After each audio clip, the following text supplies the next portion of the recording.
l'Innovation Fund et le Fonds pour une transition juste. Donc je suis Zoé Builbodin, je travaille pour l'antenne de la région Normandie à Bruxelles, qui est un service de la région Normandie qui s'occupe spécifiquement de suivre les programmes européens gérés directement par la Commission européenne. Et aujourd'hui, on va, comme je l'indiquais à l'instant, focaliser ce webinaire sur deux financements bien spécifiques. L'Innovation Fund, qui vous sera présenté par Fabien Delafalisse, le point de contact national sur l'Innovation Fund à la DGEC. Et on aura également un retour d'expérience de la part d'un projet lauréat de l'Innovation Fund par Katia Gauthier de Normandie Hydrolienne. Et ensuite, on aura une deuxième séquence dédiée au FTJ, le Fonds pour une transition juste, avec une présentation conjointe par la région et par l'État. Mais peut-être d'abord quelques mots sur la décarbonation au niveau européen. Vous n'êtes pas sans savoir que au cours du mandat précédent de la Commission européenne, la décarbonation a été un aspect très important de ce qu'on a appelé le Green Deal ou le pacte vert. Et dans ce cadre, il y a un certain nombre d'objectifs énergie-climat qui ont été fixés au niveau européen à l'horizon 2030. Parmi ces objectifs, on a l'objectif de diminuer de 55% les émissions de gaz à effet de serre de l'Union européenne par rapport au niveau de 1990 et 2030. On a aussi un objectif d'atteindre la neutralité climatique à l'horizon 2050, donc objectif très ambitieux. Et on a aussi l'objectif de d'atteindre 42,5% de production d'énergie renouvelable dans le mix énergétique européen d'ici 2030. Donc ça, ces objectifs sont fixés et désormais, il est nécessaire de tout mettre en œuvre pour les atteindre. Ensuite, une nouvelle Commission européenne est entrée en fonction suite aux élections européennes de juin 2024. Et aujourd'hui, on parle beaucoup des priorités de cette nouvelle Commission européenne qui va mettre beaucoup moins l'accent sur les aspects environnementaux, qui va mettre beaucoup plus l'accent sur les aspects compétitivité. Mais malgré tout, la décarbonation va rester une pièce maîtresse de ce mandat. Et notamment, dans les prochains mois, la Commission européenne va devoir s'atteler à la définition d'un nouvel objectif énergie-climat pour 2040. Et d'après une recommandation qu'elle a publiée en 2024, cet objectif pourrait être de 90% de diminution des émissions de gaz à effet de serre de l'UE par rapport au niveau de 1990 d'ici 2040. Donc 90% de réduction, c'est quand même un objectif qui est très significatif. Et là aussi, il va falloir mettre des moyens très importants pour l'atteindre. Donc, pour ce faire, l'Union européenne dispose d'un certain nombre de leviers financiers, dont deux vont vous être présentés aujourd'hui. Sur la première flèche de la diapositive, vous pouvez voir les financements européens que la Commission européenne gère directement, soit via ses agences. Donc, vous avez par exemple le fonds Horizon Europe, le fonds européen pour la recherche et l'innovation, qui porte là vraiment sur des projets de recherche et de démonstration de solutions innovantes. Vous avez aussi des programmes comme LIFE, donc plutôt sur l'environnement et le climat, le MIE, le mécanisme pour l'interconnexion en Europe, qui lui soutient le déploiement de stations de recharge électriques et hydrogène. Et puis, vous avez un autre programme qui s'appelle InvestEU, qui est géré essentiellement par la Banque européenne d'investissement et qui vise à fournir des prêts et des garanties aux, aux acteurs qui s'engagent notamment dans des grands projets de décarbonation. Et puis, vous avez l'Innovation Fund qui vise à soutenir des projets de pré-déploiement commercial de technologies innovantes dans le domaine de la décarbonation. Et sur ces fonds, c'est sur celui-là qu'on va se concentrer aujourd'hui. On ne présentera pas les autres fonds. Si vous avez des questions dessus, n'hésitez pas à revenir vers nous. Mais aujourd'hui, on va vraiment se concentrer sur l'Innovation Fund dans un premier temps. L'Union européenne a d'autres leviers de financement et c'est la deuxième flèche de la diapo. Ce sont les fonds qui sont gérés par les régions et ou l'État. Et c'est notamment le cas du FEDER, le Fonds européen pour le développement régional, et le FTJ, le Fonds pour une transition juste, qui sont donc gérés pour la Normandie par la région Normandie et dans le cas du FTJ aussi un peu par l'État. Et on va se concentrer dans un deuxième temps, dans le cadre du webinaire, sur le FTJ. Mais voilà, malgré tout, vous dire qu'il existe d'autres opportunités de financement pour la décarbonation en fonction du degré de développement de votre projet. Et voilà, là c'était juste pour vous préciser notre focus aujourd'hui. Et à titre d'exemple, si le FEDER vous intéresse, sur cette diapo, vous pouvez retrouver les dispositifs du FEDER qui contribuent à cet objectif de décarbonation. Donc, n'hésitez pas, si vous êtes éligible au FEDER, à bien étudier cette diapo et à revenir vers les collègues qui sont indiqués en contact si vous avez des questions et si vous souhaitez mobiliser ces dispositifs. Mais voilà, c'était plus à titre d'exemple qu'on vous l'indiquait aujourd'hui. Et maintenant, nous allons rentrer dans le vif du sujet et nous concentrer sur les opportunités offertes par l'Innovation Fund et ses appels à projets qui viennent d'être lancés par la Commission européenne. Et pour ça, je vais donner la parole à Fabien Delafalise, point de contact national sur l'Innovation Fund à la DGEC. Fabien, c'est à toi. Merci, bonjour à tous. Donc, je suis Fabien Delafalise, le point de contact de l'Innovation Fund, donc à la DGEC, la Direction Générale de l'Énergie et du Climat. Et je vais vous présenter dans un premier temps le fonctionnement de l'Innovation Fund et ensuite faire un focus spécifique sur les appels à projets, les dispositifs qui ont été lancés récemment par la Commission européenne le 3 décembre. Et puis vous présenter un retour d'expérience. Alors, le fonctionnement de l'Innovation Fund, donc déjà, il faut avoir en tête que c'est un dispositif qui va soutenir le déploiement industriel. Donc il y a pas de, c'est pas un dispositif qui va soutenir l'innovation, la recherche et le développement. Qu'est-ce qu'on entend? Malgré qu'il y a le terme innovation à l'intérieur de l'Innovation Fund, là, ce qu'il faut avoir en tête, c'est un dispositif de déploiement, de soutien à l'industrialisation et on verra par la suite, l'innovation, en fait, il y a peu de points à aller chercher sur ce dispositif. Ça note peu le sujet innovation, mais ça va évaluer surtout la capacité de déploiement, du projet. Les secteurs éligibles, ça va être les énergies renouvelables, d'une manière générale, l'industrie, le secteur résidentiel et les transports routiers, maritimes et aériens. On encourage, le développement de technologies innovantes, qui va décarboner, hein. Ce qui est intéressant dans l'Innovation Fund, c'est que ça va soutenir les CAPEX et les OPEX jusqu'à 60 des coûts éligibles. Et puis c'est un soutien en 100 subvention. Il n'y a pas d'avance remboursable et c'est pas un soutien en equity. Contrairement à d'autres dispositifs européens, on peut y aller seul à Innovation Fund. On n'a pas besoin de créer un consortium, comme c'est le cas dans certains dispositifs d'Horizon Europe. Alors, comment ça fonctionne, l'Innovation Fund? Bon, ça a été décidé au cours de la réforme de l'ETS en 2018. Les États membres ne financent pas ce dispositif. C'est alimenté par les revenus du marché carbone, ce qu'on appelle le marché ETS.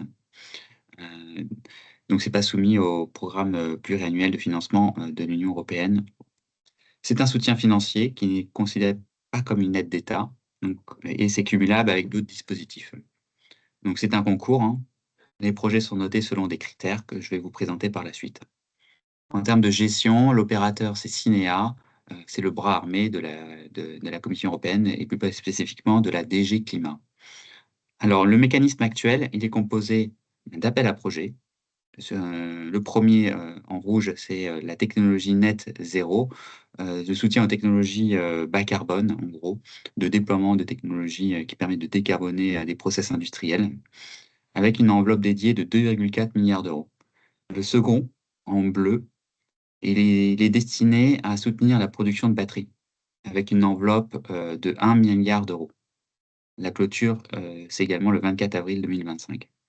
Et un troisième, ce qu'on appelle les enchères hydrogène, le soutien à la production d'hydrogène renouvelable au sens RFNBO, avec une enveloppe dédiée de 1,2 milliard d'euros.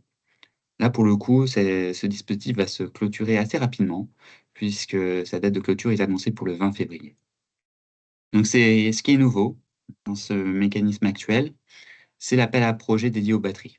C'est quelque chose qui est nouveau et qui va permettre de flécher ces projets, de production de cellules, de batteries, uniquement dans cet appel à projets. Les 2 autres dispositifs, l'appel à projets, NTZ ou les enchères hydrogène, c'est quelque chose qui était déjà connu, l'année dernière.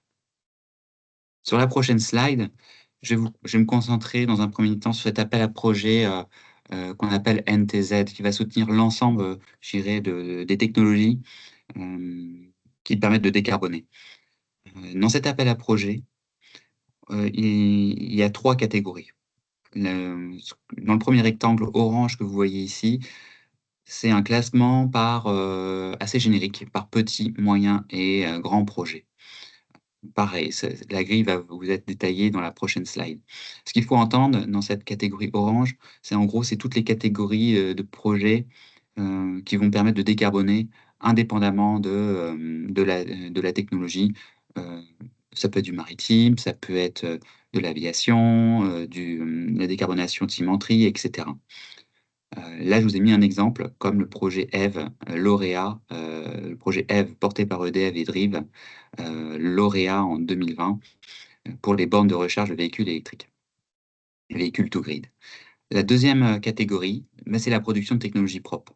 Là, c'est une catégorie beaucoup plus spécifique et si on a un projet qui va produire de l'énergie ou un projet qui va produire des équipements, ça sera dans cette catégorie-là qu'on ira, avec une exception sur les batteries qui sera fléchée sur l'autre appel à projet batterie.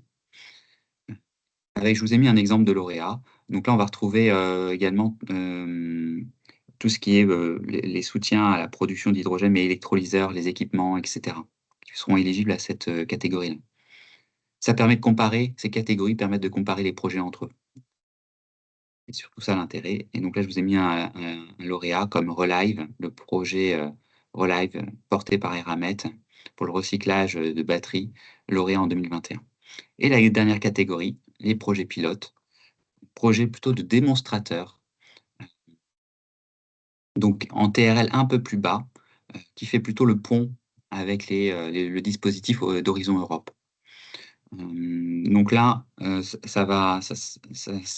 attend moins du déploiement industriel, mais plutôt des premières lignes pilotes, des premiers démonstrateurs.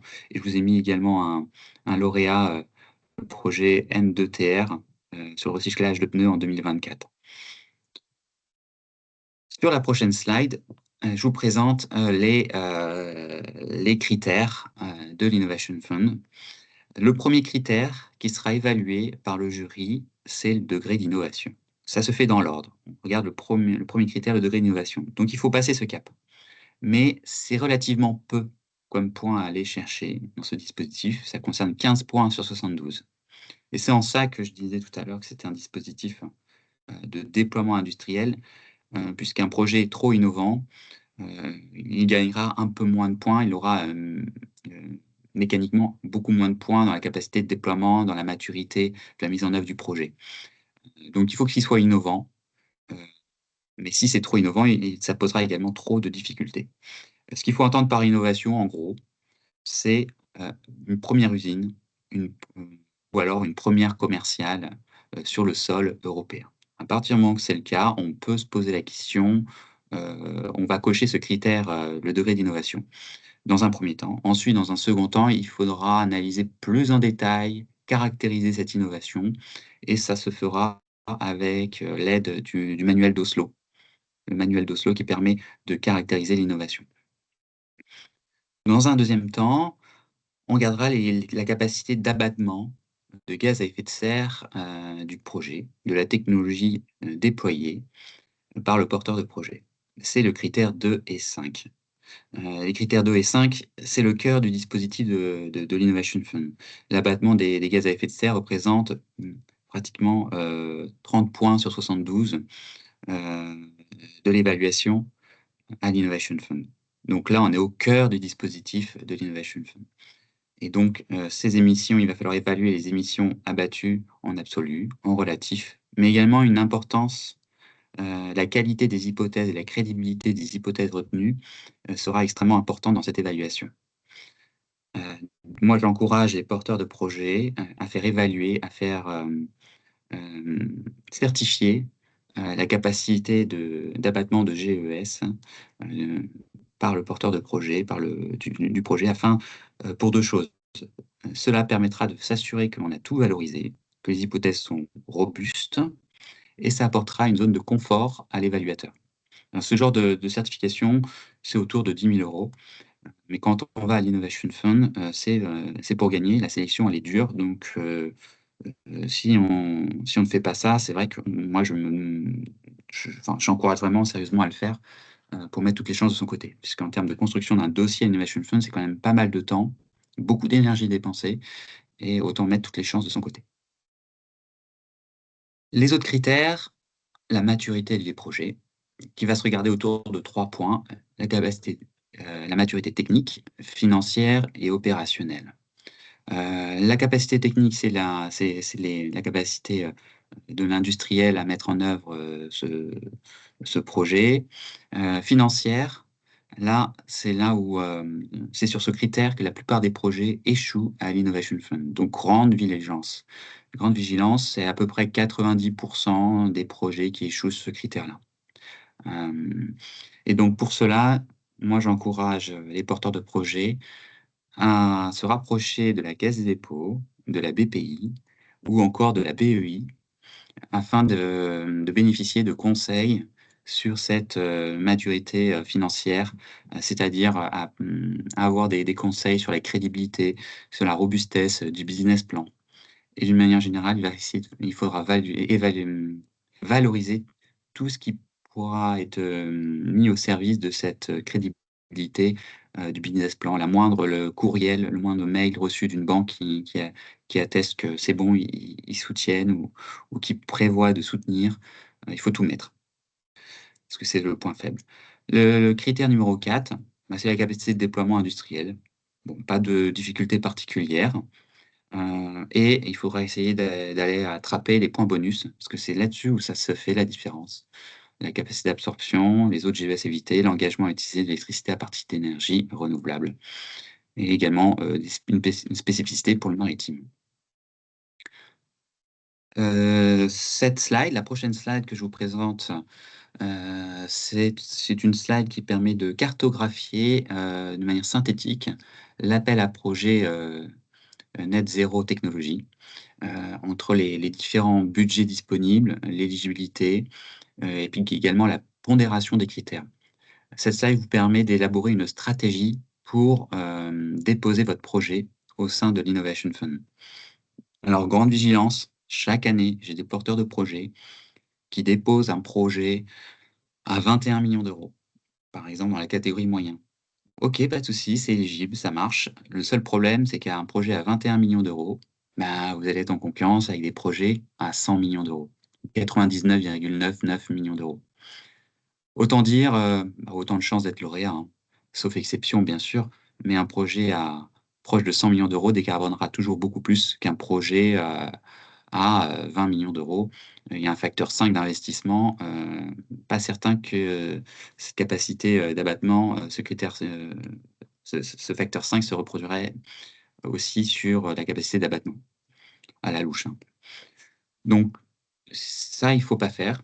On a un projet à 21 millions d'euros. Dans ce cas, on abaisse cet investissement et on en fait un projet à 19,99 millions d'euros et ça fait un gros projet de la catégorie petite. Là, vous allez être en concurrence avec des projets autour de 10-15 millions d'euros. Autant dire que c'est un bon projet qui a plus de chances d'être lauréat dans la catégorie petite que dans la catégorie moyenne. Même remarque pour la catégorie moyenne et large, un projet, ne déposez pas un projet à 101 millions d'euros. Je l'ai encore vu l'année dernière. Bah, pareil, hein, pratiquement aucune chance d'être lauréat, hein. Vous êtes en concurrence avec des projets autour de 1 à 2 milliards d'euros d'investissement, des gros projets. Vous avez, quasiment aucune chance d'être lauréat. Donc autant déposer un projet à 99,99 millions d'euros pour les mêmes raisons. Également vigilance sur les enveloppes. Cette année, les enveloppes ont été, abaissées sur les catégories. On s'attend à avoir une, concurrence, drastique, très, très forte sur la catégorie large. Donc si on peut, descendre les projets, dans la catégorie moyen ou si vous demandez une subvention inférieure à 40 millions d'euros, je vous invite à raconter une histoire, une narration, autour de la description du projet pour en faire un projet pilote, si vous demandez moins de 40 millions d'euros. C'est une catégorie qui marche bien. Ce que je constate, c'est qu'il y a moins de projets qui sont déposés dans cette catégorie-là et ça impacte uniquement la narration puisque en termes de TRL, il y a pas d'exigence demandée dans l'Innovation Fund.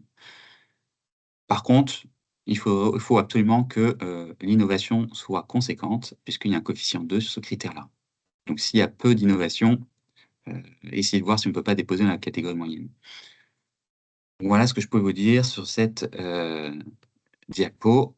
Je vais passer à la prochaine. Ça, c'est la liste des lauréats sur l'appel à projet NTZ. J'ai remis cette slide pour vous montrer qu'il y a des gros projets, des gros montants de subventions à aller chercher dans l'Innovation Fund, mais également des petits montants qui sont également très intéressantes à aller récupérer en fonction de la taille des projets. N'hésitez pas à aller voir la liste des lauréats, également des projets qui sont lauréats à l'international. Je vous ai mis le lien ici. Ça vous permet de vous donner une idée. Et donc la plus grosse, pour vous donner un ordre d'idée, la plus gros montant de subvention qui a été capté par un porteur de projet, c'est pour un projet français, mais qui n'est pas présent ici, puisque son projet a été lauréat en Belgique. C'est pour Air Liquide et il a capté un montant de 360 millions d'euros de subvention. Donc voilà, si vous avez des gros projets, ça marche aussi. Je vous ai également mis la catégorie. Vous pouvez également voir que c'est assez diversifié. Ensuite, je vais passer à l'appel à projet batterie. Sans m'étaler un peu plus, comme vous regardez, c'est à peu près le même schéma d'évaluation. On va retrouver le degré d'innovation, les émissions de GES évitées, avec une spécificité, c'est le critère numéro 4 qui a été rajouté pour les batteries, qui permet d'évaluer, de comparer les émissions attendues du projet à celles d'un scénario de référence sur la réduction d'empreinte carbone manufacturing.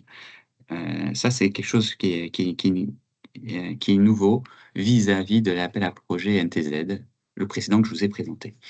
Sur le reste, je dirais pas de nouveauté, si ce n'est également le critère numéro 6, l'évaluation du critère numéro 6, qui permet de sécuriser l'approvisionnement et de réduire la dépendance vis-à-vis de certains acteurs internationaux comme l'Asie. Sinon, on est sur un même modèle dans un premier temps. Donc je vais passer assez vite. Ensuite, je vais vous présenter très brièvement l'IF24, l'auction l'IF24. C'est un mécanisme d'enchère qui vise à soutenir la production d'hydrogène renouvelable au sens RFNBO. Cette année, c'est la deuxième fois qu'il y a une enchère. Il y a un budget de 1,2 milliard d'euros. Donc ça a été rehaussé de 400 millions d'euros, avec un montant de la prime à 4,5 € par kilogramme. Bon, ce qu'il faut retenir, c'est que côté français, nous, ce dispositif, comme il soutient la production d'hydrogène renouvelable, ça a fait émerger peu de projets, puisque nous, on est surtout sur la production d'hydrogène bas carbone, en résumé, à partir d'électricité nucléaire, et ce n'est pas éligible dans ce dispositif. Ceci étant, c'est intéressant si vous avez des projets, de tenter votre chance, puisque la France ne dépose pas beaucoup de projets. L'année dernière, nous avions déposé 4 projets. Et voilà, je vous ai mis après la liste des lauréats, vous verrez. Ça vous permettra d'avoir un retour d'expérience sur les enchères. Comment ça marche? Tout bêtement, c'est un client qui s'engage à acheter de l'hydrogène à 4 € par kilo, alors que le porteur de projet peut le produire uniquement à partir de 6,5 € par kilo. Et il y a une prime potentielle qui sera accordée par un Innovation Fund, si le projet est lauréat, de 2,5 € par kilogramme. Les critères d'évaluation, c'est surtout le prix, la pertinence du projet, la maturité technique, financière et opérationnelle. Alors, je vais être un peu plus dans le détail sur cette enchère hydrogène, puisque je n'ai pas prévu de le présenter en détail, mais au moins vous aurez les slides pour ceux qui sont intéressés, et surtout s'il y a un porteur de projet qui se rapproche de la DGEC pour qu'on essaye d'apporter de la crédibilité, de la robustesse dans cette candidature. Donc là, j'ai rappelé les critères d'éligibilité, les règles de cumul d'aide. En gros, ce qu'il faut retenir, c'est qu'il y a peu de cumul.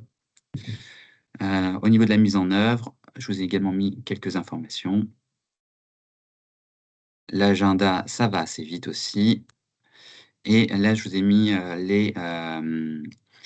les lauréats de l'année dernière, qui vous donnent quelques idées d'enchères. Au moins, pour ceux qui souhaitent y aller, ça vous donnera les prix d'enchères, un ordre d'idée. Avant de conclure, je voulais revenir sur quelque chose qui me semble très important. Et comme l'a signalé Zoé tout à l'heure, c'est l'articulation des dispositifs français ou européens entre eux.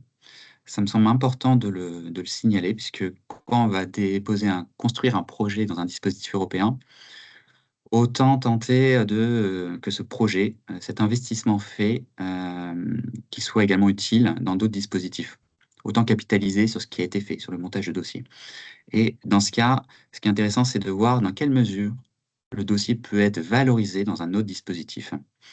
Je pense à Horizon Europe pour la brique technologie de recherche et développement, mais ça peut être également si vous aviez, une méthodologie à mettre en œuvre. Si vous voulez défendre innover, c'est bien, mais il faut savoir également défendre ces normes, afin de protéger, d'une manière, générale ce déploiement industriel, vis-à-vis de la concurrence. Donc c'est faire en sorte que cette norme corresponde à votre produit et le dispositif LIFE permet, de soutenir ces travaux de méthodologie, de protection, heu, de manière générale et de développement de la norme. Ça va assez loin, ce soutien en live puisque ça permet de soutenir jusqu'à 90 de l'assiette éligible. Ça peut payer également les déplacements, de représentation, dans les comités de représentation de standardisation à l'international. C'est quelque chose les Français ne déposent pas de projet ou très peu. Donc si vous en déposez, c'est quelque chose qui sera plutôt bien vu et vous aurez plus de chances d'être lauréat. Il y a également, InvestEU, le CEF qu'on en a évoqué, mais également, France 2030. Nous, ce qu'on a remarqué dans l'Innovation Fund, c'est qu'un projet qui avait déjà construit un dossier dans France 2030, il s'est déjà structuré. Il existe un socle assez robuste, lauréat ou pas, hein, de France 2030. Et ça permet déjà d'avoir une bonne base pour déposer un projet dans les dispositifs européens. Donc ça, c'est quelque chose qu'il ne faut pas négliger et autant capitaliser sur ce dossier déjà construit. Ce qu'on constate évidemment, c'est qu'un projet lauréat dans France 2030, il a également, plus de chances d'être lauréat dans l'Innovation Fund, parce qu'un projet qui est lauréat, c'est potentiellement un bon projet, qui peut être lauréat dans les dispositifs européens. Et là, il peut y avoir un effet d'entraînement. Heu, nous, on l'a constaté, un projet lauréat, il aura plus de facilité d'être lauréat une seconde fois et encore plus de facilité d'être lauréat une troisième fois. On a un exemple, hein, le projet Technip, il a été lauréat de Horizon Europe, de France 2030 et il a été lauréat de l'Innovation Fund. Donc c'est le message clé que je voulais, vous faire passer aujourd'hui, une articulation afin de maximiser le soutien entre les différents dispositifs, ce qui permet également d'avoir un effet d'entraînement et de capitaliser sur, le temps de montage de dossier. Là, je vous ai mis quelques slides, en annexe, avec des contacts, avec, les adresses mail utiles. Vous pouvez, bien sûr les solliciter. Sur France 2030, il y a des appels à projets ouverts. Je pense à l'appel à projet industrie ENR, l'appel à projet Décarb Industrie, 2025 et je vous ai mis des contacts. Pour candidater, les sites internet et puis, un rappel sur la communication. Il y a des rapports très intéressants sur l'Innovation Fund 2022-2024. Je vous ai remis la liste des lauréats et la page de PCN France, LinkedIn de l'Innovation Fund et j'en ai fini. Je suis à Merci disposition beaucoup. pour les questions. Merci beaucoup Fabien, merci pour ta présentation synthétique et puis, qui rentrait également dans certains détails opérationnels, enfin détails qui n'en sont pas. Donc merci beaucoup. On a 2 questions dans le chat qui portent, sur cet aspect de synergie, articulation entre fonds. Une première question qui est: quelle articulation avec l'appel d'offres Grand projet industriel de décarbonation, qui est géré par l'ADEME dans le cadre de France 2030, si j'ai bien compris? Là-dessus, est-ce que tu peux nous en dire un peu plus? Alors oui, il y a je crois dans cet appel à projet, dans le cahier des charges de cet appel à projet, on encourage les porteurs, de projets également à déposer, un projet à l'Innovation Fund. Hem, donc l'idée, c'est de faire en sorte que, qu'il y ait une articulation et que les dispositifs puissent trouver une certaine synergie et une certaine continuité. Donc c'est surtout ça. Quelle est l'articulation? Je c'est difficile de rentrer en détail avec les assiettes. Déjà, je les maîtrise pas Et c'est du cas par cas, en fait. Il faudra bien regarder l'assiette éligible de l'appel à projet, de l'appel à projet grand projet industriel de décarbonation, et puis de l'Innovation Fund. Là, il y a une stratégie à mener, c'est de faire en sorte le plus tôt possible que les assiettes ne se... éviter les intersections d'assiettes dans la mesure du possible.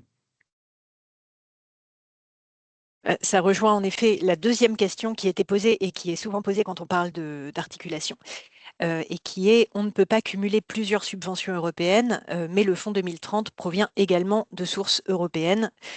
D'où le problème. Effectivement, ici, toi, tu parles bien d'articulation et tu Mm. parles pas de cumul. Donc, il faut arriver à articuler les différentes sources de financement de telle sorte qu'elles ne se cumulent pas. Voilà, il existe également un webinaire fait par la Commission européenne qui explique les règles de cumul entre les différents dispositifs. Moi, ce que je constate, c'est que plus c'est clair dès le départ pour le porteur de projet qu'il a une stratégie, mieux c'est. Je vais m'expliquer. Je vais prendre l'exemple de Technip ou même d'autres porteurs de projets où le projet, il y avait une brique d'innovation, enfin de recherche et développement. Ils l'ont fait financer dans Horizon Europe. Ils ont été voir France 2030, ils ont dit bah, nous, voilà le projet, mais on vous demande uniquement ce soutien uniquement sur cette brique-là. Et on ira voir l'Innovation Fund pour soutenir le déploiement industriel. Et là, en fait, ils ne demandaient pas beaucoup à chaque fois. Un projet à une centaine de millions d'euros, ils ne demandaient pas grand-chose dans chacun des dispositifs et en fait, ça a bien marché. Parce que tout le monde avait envie d'avoir cet effet d'entraînement. C'est-à-dire en disant: «Je donne un petit peu» et puis ça permet d'avoir, une certaine confiance pour le dispositif qui va évaluer après. Dans le cas, c'était France 2030, on a donné un petit peu, ça a rassuré l'Innovation Fund et ils ont été lauréats puisque l'Innovation Fund, ils ont vu: «Ah bah tiens, la France soutient, l'Horizon Europe aussi» et en fait, ça a permis d'avoir cet effet d'entraînement qui était recherché. Ce qu'il ne faut pas faire, je dirais la bêtise à pas faire, c'est: «J'ai besoin de 100 millions d'euros, donc je demande 100 millions d'euros à France 2030, je demande 100 millions d'euros à l'Innovation Fund et puis je tente ma chance, je vais demander 100 millions d'euros à Horizon Europe».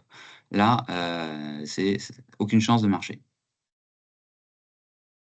Et en effet, enfin, c'est un conseil régulier. Je ne sais pas ce que tu en penses, mais généralement, quand justement, enfin, c'est un petit peu ce que tu disais, quand on monte un dossier, il faut vraiment pas hésiter à préciser les différentes sources de financement qui sont ou qui seront potentiellement mobilisées pour financer les différentes briques.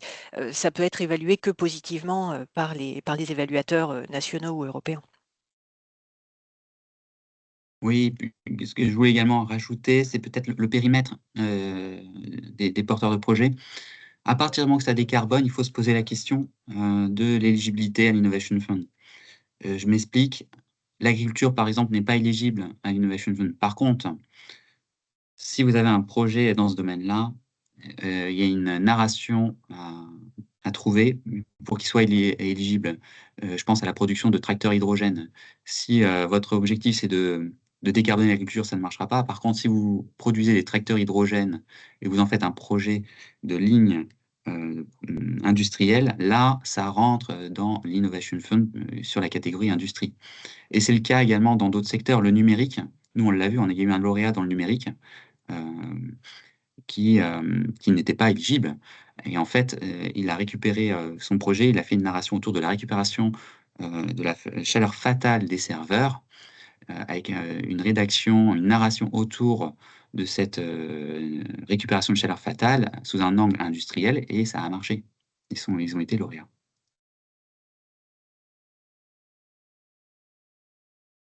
Il n'y a pas d'autres questions dans le chat. On a encore un petit peu de temps. Je ne sais pas si parmi les participants, il y a d'autres questions. Encore une fois, comme je l'indiquais, vous recevrez un lien qui vous amènera vers le replay et le lien de téléchargement de la présentation d'aujourd'hui.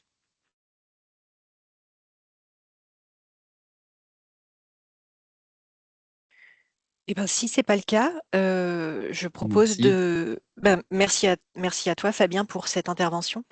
Et nous allons peut-être illustrer ce que tu as indiqué avec un retour d'expérience de la part de Normandie Hydrolienne, qui est lauréat de l'appel 2023 du Fonds d'innovation, qui est un projet dans le domaine de l'énergie hydrolienne.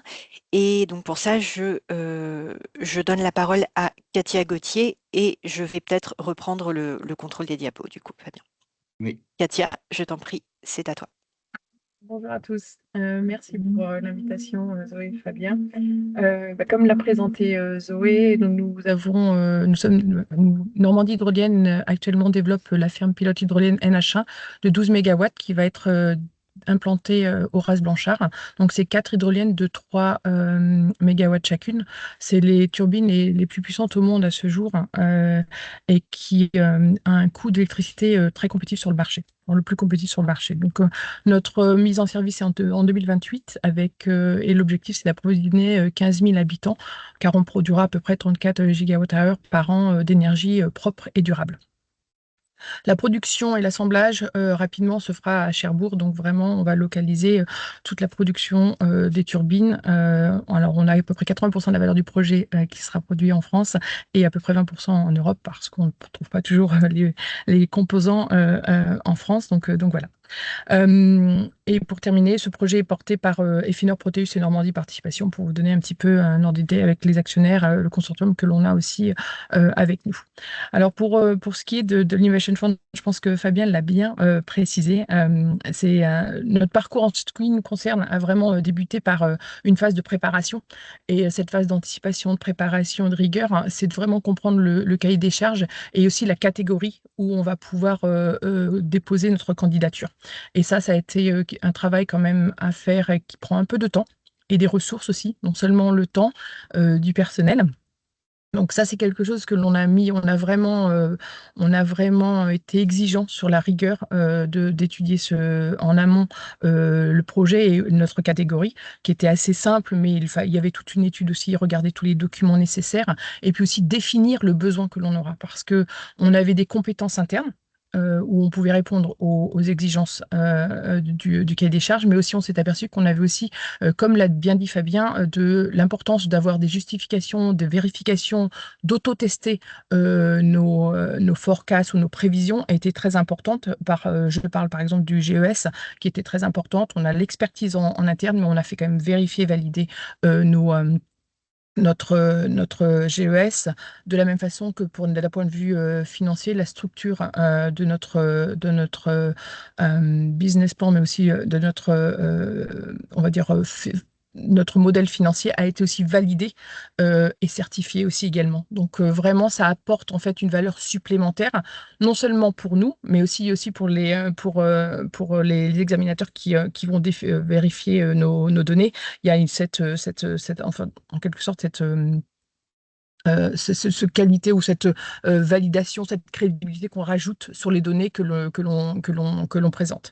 Une des choses aussi que l'on a la difficulté, je pense que comme l'a dit Fabien, c'est cette innovation maturité financière. La maturité financière, bien sûr, c'est très important, mais nous, on l'a aussi défini à travers notre technologie, c'est-à-dire qu'on a apporté la viabilité de la technologie, mais aussi la viabilité que ces innovations, cette technologie va pouvoir réduire aussi le coût de l'énergie. Et ça, c'était aussi de démontrer, il y avait tout un travail fait et effectué à travers aussi cette viabilité qui a aussi défini et démontré la crédibilité et aussi la maturité du projet. Les leçons qu'on a apprises, et je pense que comme l'a dit Fabien, je vais répéter, et c'est très important, très honnêtement, l'importance de la narration. On a fait pareil, on a fait vérifier, on a vraiment, on va dire, on a fait ça en interne, mais on s'est aussi fait aider pour vraiment revalider, revérifier le document, sachant que comme vous avez plusieurs expertises qui vont en fait donner et informer ce document, il était très important d'avoir un point de un point où on a pu vérifier en externe et en interne notre narration, et ça c'était très important, ainsi que les justifications. On parle beaucoup de justifications, et c'est vrai qu'il est très important d'apporter des justifications dans nos dossiers. Il est demandé de toute façon d'apporter des justifications, mais il faut qu'elles soient aussi, il faut qu'elles apportent une valeur ajoutée en plus de cette narration. Donc encore très importante. On a parlé d'une lettre, par exemple, on vous demande parfois des lettres d'accompagnement, etc. Il ne faut pas que ce soit simplement une simple lettre en disant oui, le projet NH1 va apporter, va décarboniser, etc. Oui, ça on le sait, mais quel est vraiment le support, et pourquoi en fait cette organisation supporte ce projet, et quelles sont les justifications derrière. Donc il y a vraiment une importance au niveau des justifications qui sont très importantes. Euh, et moi, je dirais aussi une des points, comme on l'a parlé, la planification et la prévision des ressources, parce que ça prend beaucoup de temps. Non seulement une ressource humaine, et ça, il ne faut pas la sous-estimer. Nous, on l'a un petit peu sous-estimé au début, et bien sûr, on a tout de suite rectifié, mais on s'est aperçu que bah, voilà, il y avait quand même une demande sur plusieurs mois de certaines expertises et de personnes, et aussi savoir aussi avoir recours à l'externe, très clairement. Alors, c'est vrai qu'il faut planifier un budget. On l'avait fait également. On savait qu'il fallait à un moment donné, comme je vous l'ai dit, pour le GES, pour tout ce qui est maturité financière, nous avons fait vérifier notre projet et valider notre projet, donc ce qui était assez important. Et ça a permis d'auto-tester aussi également, et de s'auto-tester nous-mêmes. Donc c'est aussi une valeur ajoutée aussi pour la société. Donc pour nous, ça a été très important, ça a été aussi très valuable en ce qui nous concerne. Et puis la deuxième, je pense que le dernier point, c'est la synergie possible avec l'innovation de d'autres fonds, comme c'est Fabien. Il y a d'autres aussi opportunités. Et bien aussi, comme l'a dit Fabien, au niveau de la stratégie, c'est vrai qu'on ne peut pas redéposer la même candidature pour chaque fonds. C'est vraiment être sûr de la stratégie, de bien vraiment faire ce travail en amont, et comprendre en fait les exigences de chaque appel, et comment en fait ça peut se combiner et travailler ensemble et capitaliser en fait ces fonds.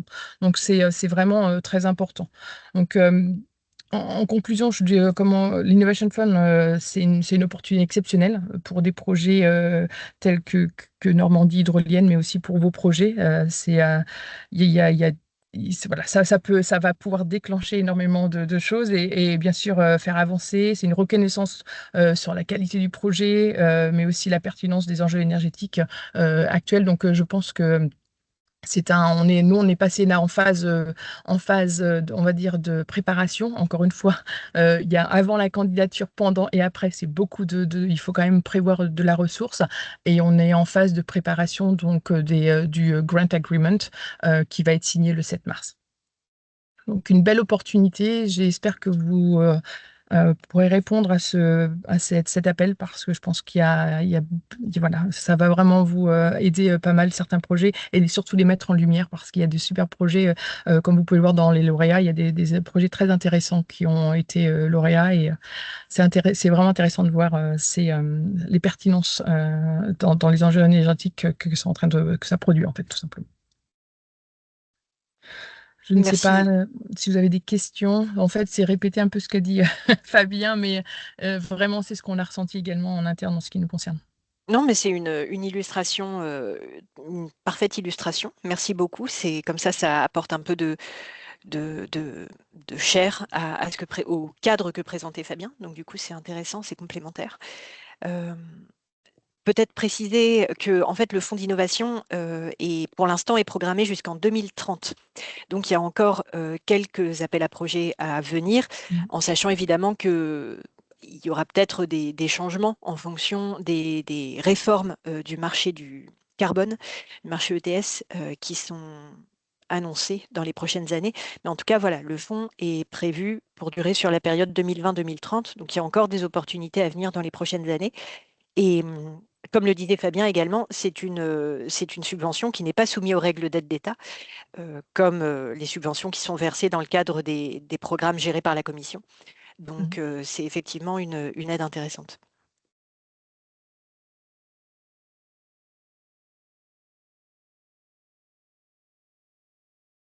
Et aussi, peut-être une dernière précision, l'expérience montre que souvent, sur ce type de programme, il ne faut pas hésiter à persévérer et que un premier échec arrive souvent parce que ce sont des programmes qui sont très compétitifs et il Oui. faut vraiment Mhm. pas se décourager et au contraire après un échec ou un succès, vous recevez toujours une note de synthèse de la part des experts évaluateurs. Donc, ça permet de recandidater en prenant en compte les remarques des évaluateurs qui ont été formulées. Donc, voilà, c'est quelque chose de Ouais. récurrent. C'est un très bon point, Zoé, parce que en ce qui concerne Normandie Hydrolienne, nous avons candidaté l'an dernier. Nous n'avons pas été successful, on n'a pas réussi, c'est tout simplement parce que c'était vraiment le point, et comme l'a dit encore une fois Fabien, c'est la maturité financière n'était pas en fait, on n'était pas on n'a pas réussi à obtenir la moyenne. On était prêt, mais pas assez. Et ça nous a permis finalement de revisiter et revoir. Donc, c'était aussi un point positif parce qu'on a pu bénéficier du projet d'aide au développement que l'on a reçu également pour valider, donc encore une fois, revalider en fait notre proposition et modifier un peu la narration, revérifier certains points selon les notes que l'on a reçues, selon le feedback que l'on a reçu. Et cette année, vous voyez, tout ce bénéfice, en fait, finalement, ce travail supplémentaire que l'on a apporté à notre candidature a été bénéfique parce que nous sommes lauréats cette année et le projet reste identique, mais simplement, c'est simplement l'approche, les vérifications, les justifications qu'on fait quand même une grande différence, sachant qu'on a eu des très bonnes notes au niveau technologie opérationnelle. C'est vraiment la partie financière qui était un petit peu juste et qui nous a demandé un travail supplémentaire pour cette année. Et justement, en parlant de certification, il y a une question dans le chat qui porte sur des exemples. Est-ce qu'on a des exemples d'organismes qui peuvent effectuer les certifications sur les calculs d'émissions de GES évitées en Normandie? Alors après, rien n'oblige dans le cadre du fonds d'innovation à passer par des organismes qui sont basés en Normandie, mais je ne sais pas si là-dessus, Katia, tu peux donner un retour d'expérience. En Normandie, non, mais je sais que un autre projet avait précisé une société P&O. Fabien, je pense que on était là, c'était la semaine dernière. C'est une société qu'ils ont utilisée. Nous, on avait de notre côté, c'est pas une société en Normandie, mais P&O, je pense que c'est une des sociétés qui a certifié plusieurs projets. EDF l'avait mentionné, je crois Flowet l'avait mentionné. Il y avait d'autres projets lauréats qui ont mentionné cet organisme, qui semble être spécialisé dans le domaine. Et je pense qu'ils sont situés à Paris, mais à vérifier. Je renverrai dans le petit chat, je vérifierai rapidement, je vous enverrai les informations. Si c'est possible, si ça vous te dit. Merci beaucoup. C'est vrai que mardi dernier, Fabien a organisé la session d'information nationale sur les appels du Fonds d'innovation et c'est toujours intéressant de participer à ce type d'exercice parce que bah, voilà, typiquement, on peut interroger les porteurs de projets lauréats qui témoignent et qui peuvent répondre à ce type de questions, justement. Et puis, il ne faut pas hésiter. Moi, mon adresse email est disponible. S'il y a des personnes qui souhaitent avoir plus d'informations, on sera ravis de partager aussi les différents organismes que nous avons utilisés pour valider et vérifier nos données également, que ce soit point de vue financier ou GES, sans problème. Merci beaucoup, Katia. Il n'y a pas de souci. Merci. S'il n'y a pas d'autres questions, comme tu l'indiquais, de toute façon, nous pouvons, alors que ce soit le contact direct avec les intervenants, mais les organisateurs du webinaire peuvent également vous mettre en contact avec eux. Donc surtout, n'hésitez pas. Et il n'y a pas d'autres questions dans le chat, donc je vous propose qu'on passe à la deuxième séquence de ce webinaire consacrée aux opportunités offertes par le Fonds pour une transition juste, le FTJ. Mais encore une fois, un grand merci à Fabien Delafalise et à Katia Gauthier pour leur intervention et leur témoignage. Donc, je vais donner la parole à mes collègues de la région dans un premier temps pour présenter le Fonds pour une transition juste. Éventuellement, je vous laisse peut-être prendre le contrôle de la présentation si vous en avez la possibilité.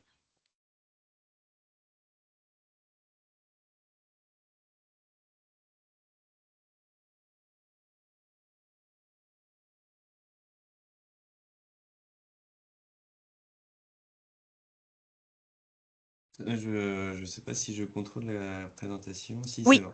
si, tout à fait. Bonjour à tous, donc Pierre Benassi, je suis responsable des transitions environnementales et stratégiques à l'AD Normandie, donc Agence de développement pour la Normandie pour ceux qui ne nous connaîtraient pas encore.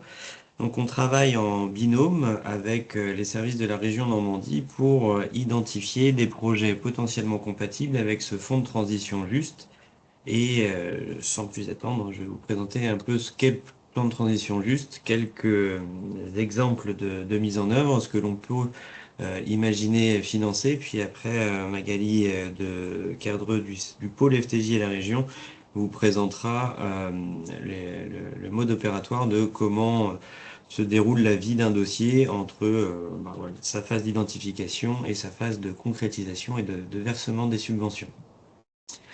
Donc le fonds de transition juste, donc c'est un instrument financier qui a été proposé par l'Union européenne.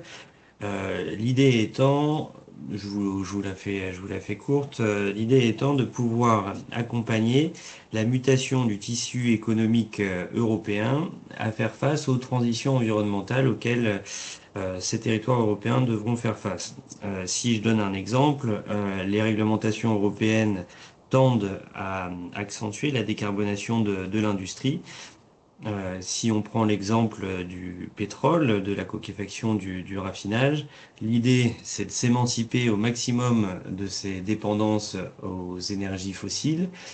Néanmoins, il y a quand même des gens qui travaillent dans ces industries.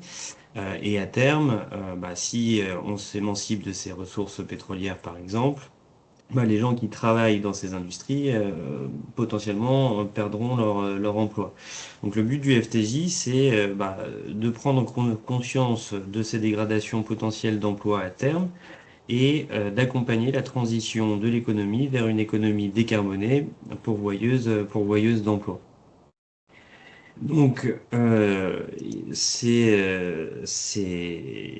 la Commission européenne donc, a identifié donc, des industries qui sont les plus émetteurs de gaz à effet de serre et qui représentent des nombres significatifs d'emplois industriels. Et donc, l'idée, voilà, c'est d'intervenir sur ces secteurs d'activité, donc d'identifier les entreprises de la cokéfaction et du raffinage, les entreprises de l'industrie chimique, les entreprises transformant des produits minéraux non métalliques, et en l'occurrence le verre, et les industries de la métallurgie. Donc là, on sait que ces industries émettent beaucoup de gaz à effet de serre. Donc comment recréer de l'emploi en complémentarité de ces activités, comment accompagner la transformation de ces industries et comment identifier des biais de redéploiement économique sur des secteurs de diversification. Donc, donc, la concentration de cette typologie d'entreprise en Europe a été mappée par la Commission européenne. L'idée de cette slide, c'est pour vous montrer que ce fonds de transition juste, donc il est accessible à une faible partie du territoire européen, ce qui en fait un biais de différenciation notable dans l'accès au financement public pour la Normandie, puisqu'on est concerné. Donc vous voyez qu'il y a quelques zones en Europe, dont en France. Et si on se concentre sur la France, donc on a ces quelques régions donc, qui sont concernées, puisqu'elles représentent des bassins industriels incluant voilà, une concentration d'emplois importante sur les secteurs de la cokéfaction et du raffinage. Donc ça, on va plutôt voir ça dans la partie Bouches-du-Rhône et Normandie. Dans les secteurs de la chimie, donc là, on va plutôt être sur la partie Rhône. Et dans les secteurs de la scierie, où on va être là plutôt dans la partie Hauts-de-France. Et bien sûr, on a quelques autres mix dans ces mêmes régions. Donc encore une fois, le FTJ, comme vous le voyez, il ne concerne que des zones très ciblées, et donc ça en fait un levier, encore une fois, de différenciation notable dans l'accès au financement et au déploiement de projets en Normandie. Si on fait un zoom sur nos territoires normands, donc il y a 2 territoires qui sont ciblés, la vallée de la Seine, donc sur les 6 EPCI qui sont nommés. Donc on part de l'embouchure du Havre jusqu'à Évreux, porte de Normandie, Seine-Normandie agglomération. Donc tous les tous les EPCI 27 et 76 dans cette vallée de la Seine. Et concernant la vallée de la Brelle, donc là qui est plus concernée par la partie industrie verrière, va concerner donc 2 EPCI, dont la communauté de communes des Villes-Sœurs et la communauté de communes Aumale-Blangy-sur-Brelle. Il y a sur cette partie-là une petite subtilité, c'est que les EPCI sont parfois à cheval sur la région Hauts-de-France et la région Normandie et ne sont concernés que les communes et les entreprises situées sur la partie normande de ces communautés de communes. Donc la vallée de la Seine, très focus, très dense sur l'activité industrielle de la chimie. Les secteurs donc de la coquefaction et du raffinage. Voilà pour le panorama économique. Sur ce fonds de transition juste, donc encore une fois, qui est un fonds, qui sont des fonds identifiés et attribués par la Commission européenne. La région Normandie, donc, il y a une enveloppe d'à peu près 150 millions qui lui est attribuée et ça se répartit donc en deux budgets distincts. Une partie qui est gérée par la région Normandie, donc qui vise à accompagner le financement de projets. Donc ça représente 103 millions d'euros, majoritairement destinés aux entreprises, avec voilà les secteurs de diversification sur lesquels je reviendrai après, donc le renforcement de l'économie circulaire, la recherche et l'innovation, la numérisation et la connectivité numérique, l'investissement productif dans les entreprises, les investissements dans les énergies renouvelables, la rénovation et la modernisation des réseaux de chauffage urbain et la réhabilitation des sites industriels contaminés. Donc là, c'est surtout pour vous mettre en avant les typologies de projets que l'on pourra financer. La répartition budgétaire en tant que telle est, je dirais, plus indicative qu'autre chose puisqu'elle est adaptable et les lignes sont fongibles les unes avec les autres en fonction des projets que l'on recevra. Donc faut pas trop s'attarder sur la répartition, mais vous voyez quand même que le but du FTJ, c'est d'accompagner l'investissement dans les entreprises et en l'occurrence les PME, c'est la principale finalité pour créer de l'emploi, maintenir de l'emploi industriel sur ces territoires fortement émetteurs de carbone. Il y a une partie qui est gérée par l'État, dont on parlera peut-être plus précisément tout à l'heure, où l'idée c'est de se dire les métiers, l'industrie évolue, les métiers au sein de ces industries vont évoluer, et donc il va falloir aussi, au-delà de recréer de l'emploi, il va falloir accompagner la partie RH, la montée en compétences vis-à-vis de ces nouvelles activités industrielles et activités en termes de secteur d'activité. Donc là, l'État pourra accompagné par des aides financières et ce budget, en parallèle des autres dispositifs dont il dispose, les demandeurs d'emploi et les entreprises pour monter en compétence sur ces nouveaux métiers. Donc ce que je disais, c'est qu'il y a plusieurs secteurs qui sont visés particulièrement par le fonds de transition juste. Donc il y a l'accompagnement de la transformation des secteurs chimie et verre. Donc là, l'idée, c'est d'accompagner la pérennité de ces activités en Normandie. Et pour accompagner cette pérennité, il est impératif de les accompagner dans leur transformation, donc leur décarbonation et intuitivement leur compétitivité. Donc là, on va pouvoir accompagner des projets, j'en reparlerai sur ces deux secteurs d'activité. Et comme je vous le disais tout à l'heure, il y a des activités industrielles qui vont à terme décliner. Donc il a fallu identifier des secteurs de diversification, donc de recréer de la valeur, de l'emploi sur des secteurs d'activité qui nous semblent porteurs pour la Normandie, de par ces infrastructures, de par les personnes qui ont des compétences en Normandie et les chaînes de valeur déjà en place.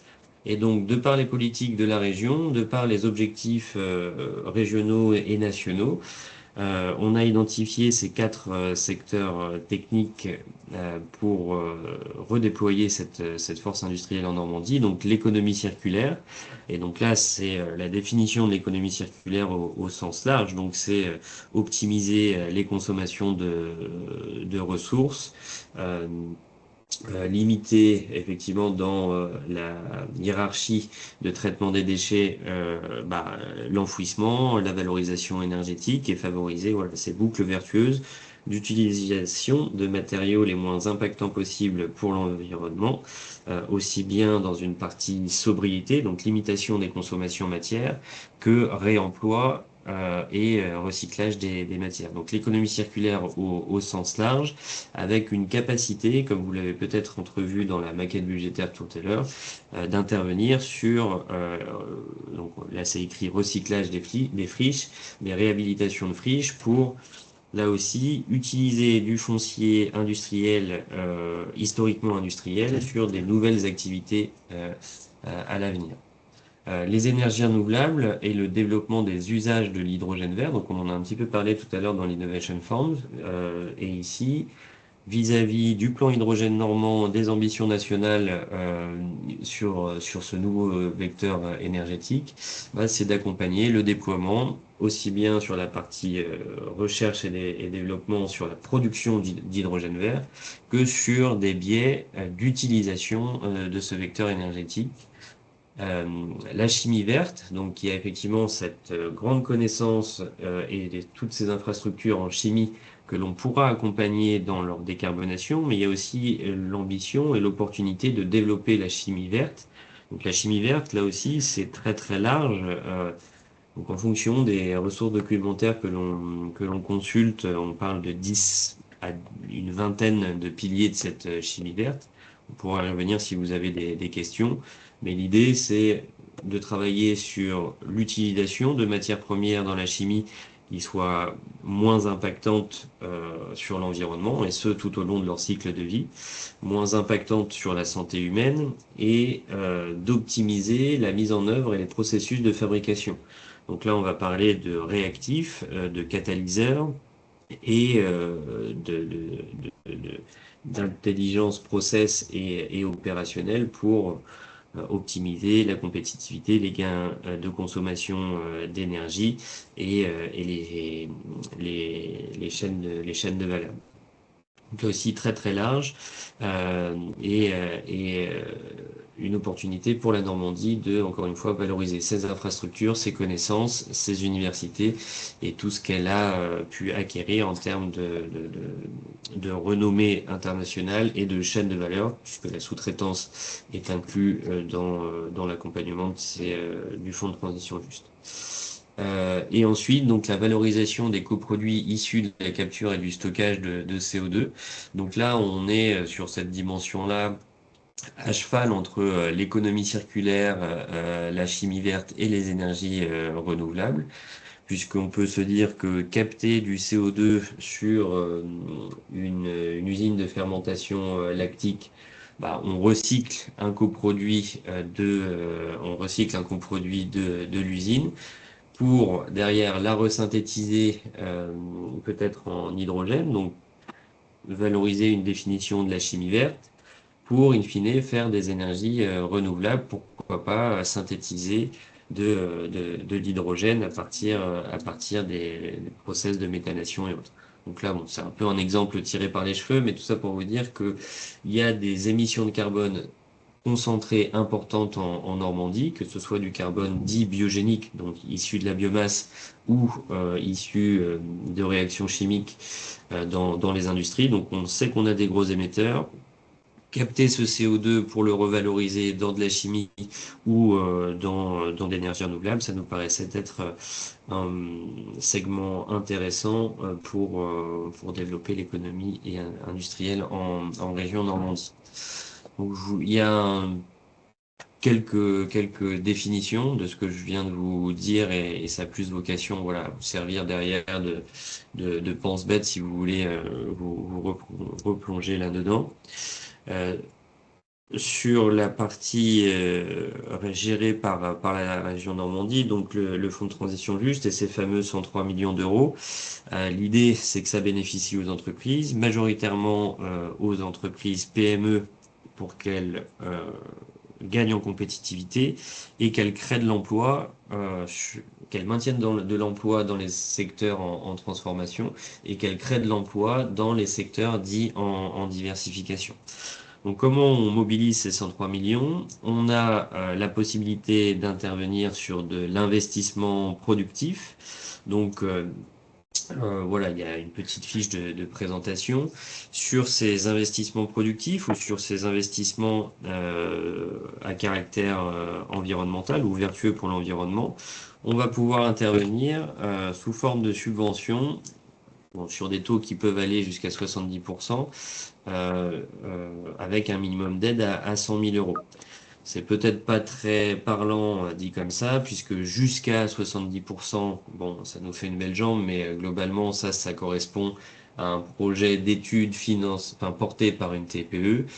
Il faut retenir que sur les projets d'investissement, on est entre 30 et 50% au maximum de subventions. C'est à peu près les ratios qu'on a en retour d'expérience. Donc on pourra financer des études et des investissements en CAPEX.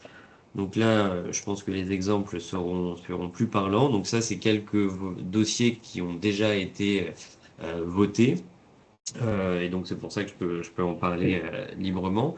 Donc on avait donc dans la vallée de la Brelle un sous-traitant de l'industrie verrière, donc une entreprise qui s'appelle Nigermat, qui a fait l'acquisition de tunnels de cuisson basse consommation. Donc eux, ce qu'ils font, c'est ils travaillent avec les grands verriers de la vallée de la Brelle et ils font du décor et du parachèvement de ces bouteilles de parfum. Donc avec tout un savoir-faire sur de l'utilisation de colorants, de polissage et de tout un tas de colorations supplémentaires. Et donc, voilà, pour faire ce process, ils avaient besoin donc de faire de l'investissement productif. Cet investissement productif leur permettait, d'accéder à de nouveaux marchés, d'améliorer les conditions de travail de leurs employés et d'améliorer leur productivité tout en décarbonant leur activité par les réductions de consommation énergétique. Donc le projet était à peu près à 560 000 euros et ils ont pu obtenir une subvention de 200 000 euros. Toujours dans la sous-traitance, dans la vallée de la Brelle, donc Secomi donc a fait l'acquisition de nouveaux équipements productifs, donc des machines d'électro-érosion et un poste de soudure et un centre d'usinage à commande numérique. Donc de point de vue stricto sensu, on peut se dire qu'effectivement c'est assez éloigné de ce qu'on s'est dit tout à l'heure. Par contre, ça vient renforcer la compétitivité de la chaîne de valeur du verre, ça renforce la décarbonation de cette chaîne de valeur et ça permet de décarboner l'entreprise et de recréer de l'emploi dans ces zones préfléchées par le FTJ. Donc là, on avait un investissement d'un peu moins d'1 million d'euros pour une subvention d'à peu près 300 000 euros. Donc vous voyez, on est dans la cible des 30%. Si on prend un exemple d'économie circulaire, on a Visiplast, donc qui est un fabricant de produits plastiques et qui intervient pour toute une gamme de clients, de la cosmétique au médical, à l'électronique.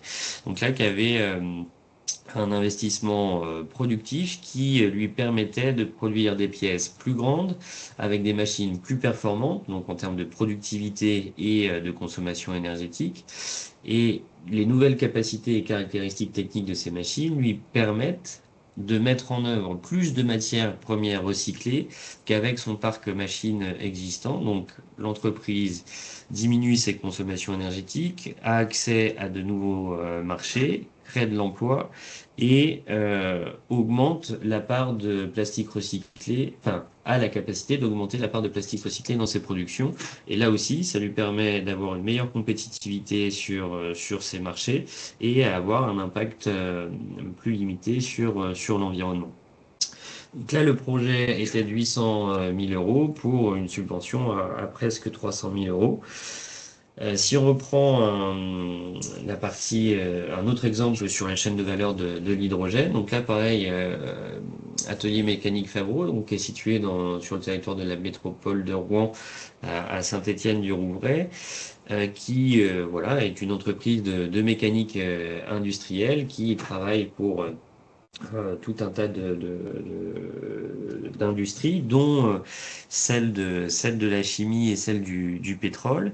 Et elle a identifié dans ses perspectives de développement, avec effectivement le déploiement des politiques normandes et nationales, de se positionner éventuellement sur l'hydrogène et l'hydrogène vert, et renforcer son positionnement sur la chimie et implicitement la chimie verte. Pourquoi elle a eu besoin d'investir pour répondre à ces marchés de l'hydrogène, par exemple? C'est que la molécule d'hydrogène en tant que telle, c'est la plus petite, enfin c'est le plus petit atome possible, et donc les degrés de précision nécessaires à la fabrication d'un élément mécanique lié au transport de l'hydrogène, donc typiquement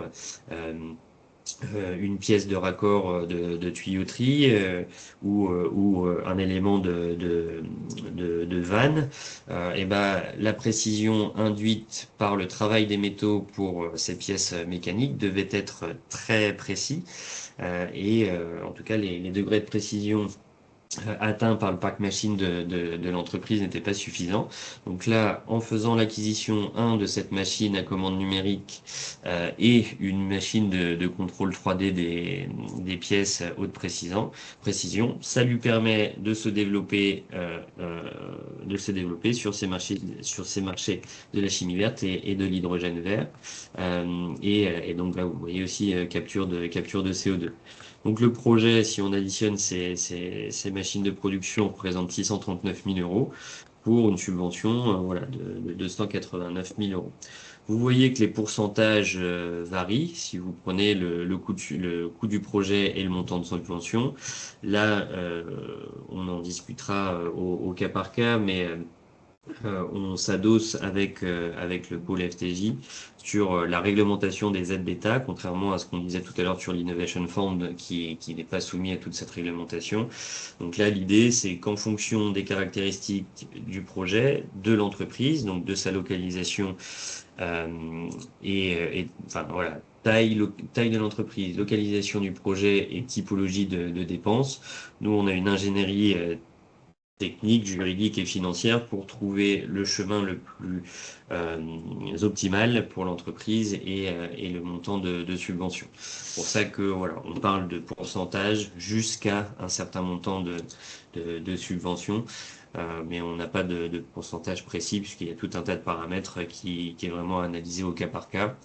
Ce que je peux vous dire, c'est que le montant de la subvention, il est plafonné à hauteur des fonds propres et quasi-fonds propres de l'entreprise qui porte la demande d'aide, qu'il est de 100 000 euros au minimum, c'est-à-dire que si effectivement une fois qu'on a appliqué le taux d'aide le plus favorable, on est en dessous de 100 000 euros, on ne pourra pas mobiliser du FTJ, mais on mobilisera des autres dispositifs, qu'ils soient régionaux, donc les fameuses impulsions ADN ou les dispositifs des partenaires, que ce soit l'ADEME, l'État avec la DRETS, les territoires d'industrie et autres. Et on ne pourra pas accompagner une entreprise dite en difficulté au sens réglementaire du terme.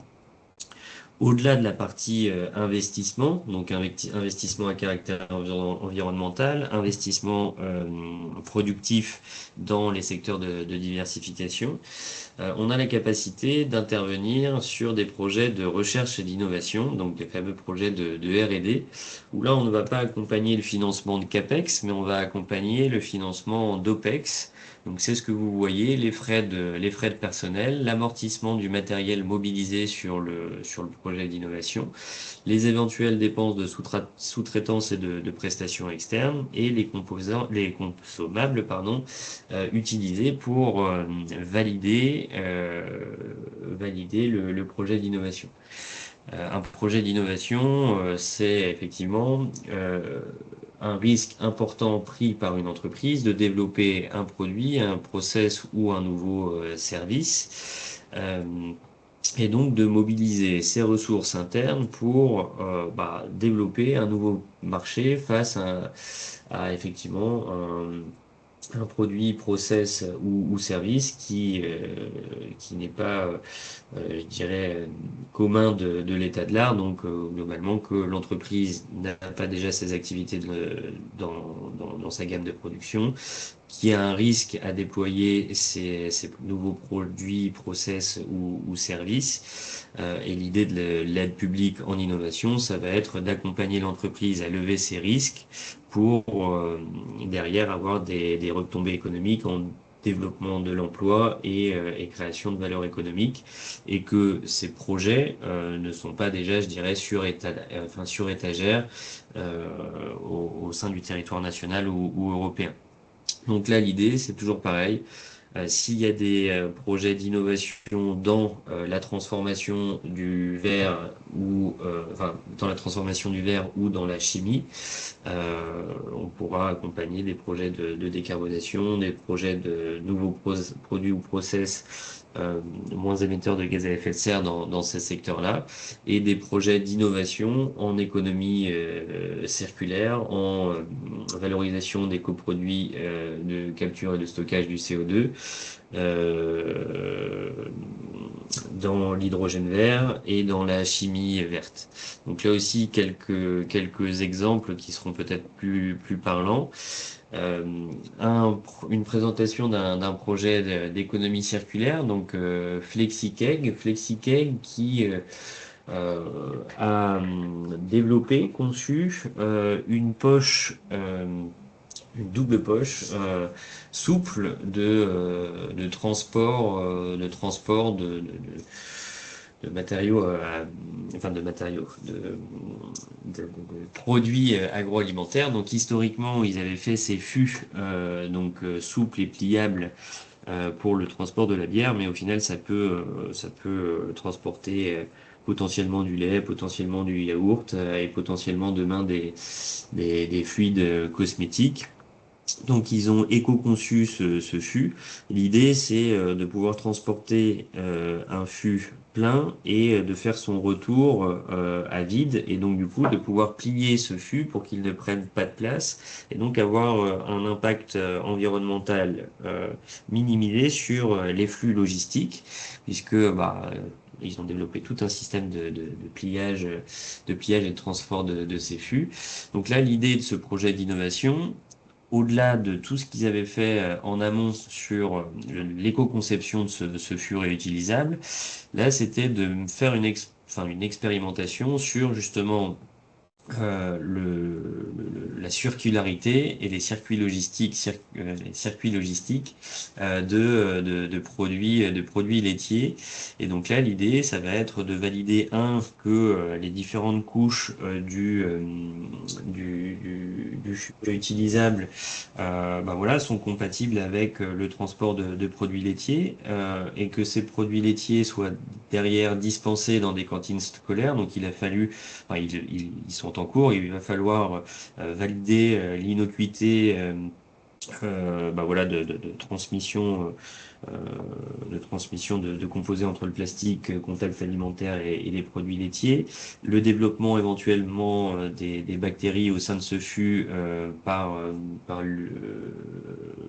le système mis en œuvre, et puis expérimenter tout simplement la boucle logistique et le circuit logistique entre le producteur qui lui va avoir besoin de remplir ses fûts, et le transporteur qui travaille déjà avec les cantines scolaires, d'avoir ce circuit logistique et de le mettre en expérimentation. Donc entre la mobilisation d'un volume de fûts nécessaire, le paiement des prestations externes pour la qualification technique et chimique, et la mobilisation des personnes internes de chez FlexiKeg, voilà, ça représente un projet sur 2 ans de mémoire qui représente 1 million d'euros de dépenses, 1,2 million d'euros de dépenses pour une subvention globalement de la moitié. Donc voilà, là on valorise une étude de faisabilité sur la circularité de ces fûts, et la possibilité de transporter non plus conçus en emballage individuel ou en emballage plastique non réutilisable sur ces produits électriques. Un autre projet, toujours en économie circulaire en R&D, qui s'appelle Valbocet, donc là qui est un projet collaboratif. Tout à l'heure, on avait FlexiKeg qui était le porteur du projet, avec des partenaires, mais qui étaient sous-traitants. Voilà, c'est FlexiKeg qui payait des prestations. Là, Valbocet, on est sur un projet collaboratif, donc avec un partage des connaissances et de la propriété intellectuelle du projet. Donc là, l'idée, entre les différentes parties prenantes, donc Sigex, une entreprise, l'Université du Havre, le CEREMA en parallèle, ça va être de réfléchir à comment valoriser des boues argileuses en petites billes d'argile expansées qui vont avoir tout un tas de propriétés qui sont pour l'instant identifiées comme étant des capacités d'inerter la pollution de ces boues donc issues de dragage ou de stations d'épuration, donc qui peuvent contenir des polluants, notamment des métaux lourds. Et donc là, le fait de souffler ces billes d'argile expansées, ça va permettre de vitrifier, ou en tout cas d'inerter ces éventuels polluants pour utiliser ces billes d'argile dans, par exemple, des sous-couches routières, et permettre le drainage de l'eau, mais on peut imaginer voilà, d'autres utilisations. Donc là, l'idée, ça va être de travailler sur la partie faisabilité technique, donc identifier, co-construire entre ces différentes parties prenantes le process, construire les circuits logistiques et valider, techniquement parlant, l'inertage, en tout cas la neutralisation de ces pollutions. Donc chaque partie prenante a des montants d'investissement différents. Donc quand je dis investissement, c'est investissement interne et investissement en termes de temps homme, de mobilisation de matériel, de matière ou de paiement de prestations externes. Donc là, un projet qui est significatif, 2,4 millions pour Sigex, qui va porter voilà, la partie développement process, l'Université du Havre, qui va mobiliser là aussi ses labos et du personnel interne, et le CEREMA qui va apporter une connaissance sur l'écosystème et la mise en œuvre de la chaîne amont de sourcing et d'utilisation de ces matériaux. Donc voilà, l'idée c'était de montrer qu'on avait des possibilités d'accompagner des projets R&D individuels et collaboratifs. Toujours pareil, sur des entreprises privées et des établissements publics, comme on le voit là, de recherche. Et voilà, un autre projet, donc là, FlexiKeg PME, Sigex PME, et contrairement à la partie investissement productif où on cible exclusivement les PME, sur la partie R&D, on peut aussi accompagner les projets d'innovation par des fonds FTJ à destination de grandes entreprises. Donc ça, c'est l'illustration là du financement du projet porté par une filiale d'Engie, en tout cas porté par Engie, qui est le projet France Kérosène, donc qui est dans l'estuaire du Havre, qui a pour ambition de fabriquer, produire des e-fuels pour des carburants durables pour l'aviation, et ce à partir d'hydrogène décarboné et de CO2 capté sur du CO2 biogénique. Donc du CO2 capté par exemple sur une usine qui fait de la fabrication de sucre, une usine qui pourrait brûler de la biomasse, sur de la méthanisation ou autre. Donc là l'idée c'est d'accompagner Engie pour la réalisation de son projet France Kérosène sur l'étude de faisabilité technique de ce projet de captation et de synthèse de carburant durable. Donc là, l'idée, c'était voilà, de les aider à se dire, est-ce que le CO2 de telle ou telle installation est compatible et suffisamment dense pour être utilisé dans notre process? Comment on fait pour le ramener sur le site identifié au Havre? Et voilà, d'incrémenter quelques études qui permettront, via les go, no-go issus de cette succession d'études, de se lancer dans les études de préfiguration industrielle du projet, où là on passe voilà, de quelques centaines de milliers d'euros à plusieurs dizaines de millions d'euros pour les études industrielles donc qu'on appelle FEED, pour derrière aboutir à un investissement industriel de un peu plus d'1 milliard d'euros. Donc là voilà, le FTJ sur cette partie captage, valorisation du CO2 biogénique capté, voilà, on les aide en phase très amont pour lever les premiers doutes sur la faisabilité ou non de cette typologie de projet. Donc voilà pour les quelques exemples en R&D. À noter qu'il y a une possibilité qui, cette fois-ci, s'ouvre aux collectivités d'investir dans les énergies renouvelables et les infrastructures vertes. Et donc là, on va parler notamment de pouvoir accompagner des territoires à investir dans des réseaux de chauffage urbain alimentés en énergie renouvelable, de pouvoir intervenir dans la production d'hydrogène vert, les énergies géothermiques et la valorisation d'énergie renouvelable, donc énergie chaleur fatale et méthanisation à la marge. Donc voilà, ça on peut le mobiliser en priorité, mais voilà, toujours sur le zonage FTJ pour des projets qui ne concernent que les énergies renouvelables, ou en tout cas on ne financera que la part du projet relatif à la partie énergie renouvelable. La Commission européenne reconnaît l'énergie nucléaire dans sa taxonomie verte, mais ne permet pas le financement de son usage à travers le fonds de transition juste. Bon, voilà, c'est un petit peu à la marge, mais toujours pareil, on intervient jusqu'à 70% de subvention à partir de 100 000 euros, 100 000 euros d'aide.